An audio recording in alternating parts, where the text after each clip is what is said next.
So Okay. I'm Keegan. I play bass.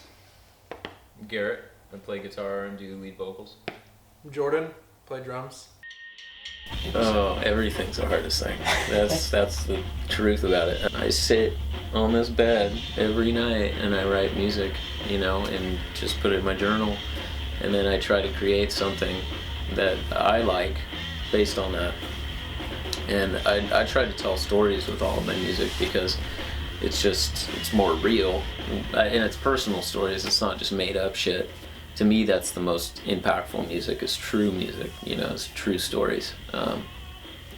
So it's kind of silly to talk about. I don't really talk about my music. I usually just sing it. What makes Garrett fantastic as a lead, singer and guitarist is that he's not, overblown about the stuff he's bringing.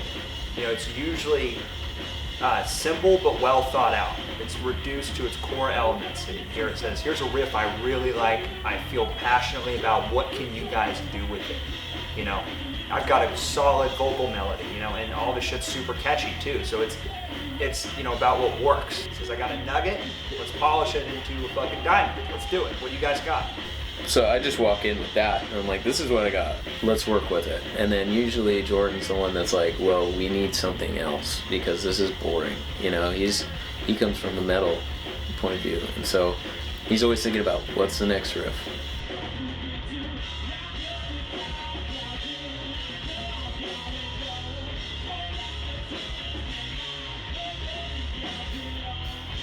Sometimes he'll bring in something and I just don't know what to do with it. Like, there's been plenty of times where I'm just like, dude, I don't know what's gonna sound the best. I don't even know where to start. So I'm like, you have an idea? Like, a lot of the times he's got a general idea of like what kind of beat and like kind of groove that he wants to go with it. But then there's sometimes you're just like, dude, I don't even know.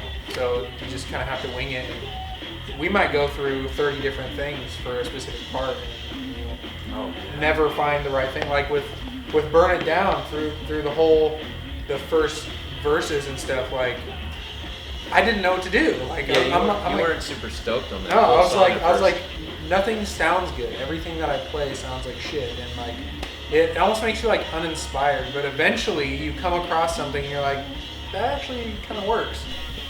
When we go to play a song, if it's technical or especially just a new song in front of like people, like 40, 50, 60 people, it doesn't matter how many people there are, it could be 200. But when you go to perform it, you want it to be as clean and crisp as possible. You want it to be like you're the new shit on the block and everybody else should know that, And so like there's some songs that you write that you're just like, I want people to know we're fucking here, just to make the walls shake a little bit.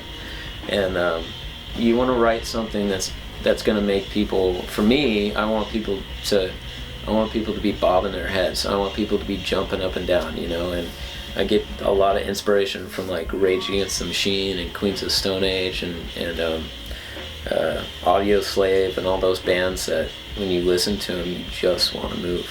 And so when I find something like that, I know it's probably worthwhile. As far as once you figure out the song's good, like Burn It Down, like we've been working on that one diligently because we know it's fucking good. And I mean, it's already up there with the 5 songs we're gonna record. It's like, okay, well that one's pretty much a go. Yeah. And there's already a couple that like it already, when it's gonna hit the ceiling. Yeah. And it's pretty much hit the ceiling for us. So it's okay, we have a month until showtime. How fucking clean can we get it? Because we need to perform it. Because ultimately that's the only thing that matters. We play it in the garage 100 times, but the fact is that people don't hear it, it's not worth anything. And it is worth something. So we just need to drive it into the ground until we know it like the back of our hand. So that's kind of what the stage we're in with that song.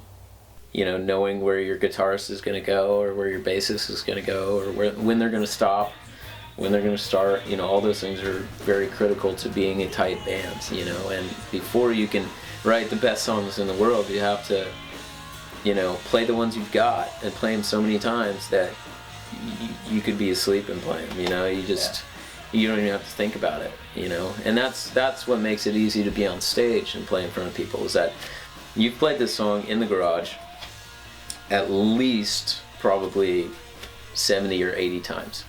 And so, I think the hardest part about it is stepping away from yourself and committing to it. Because it's about the music at the end of the day, period.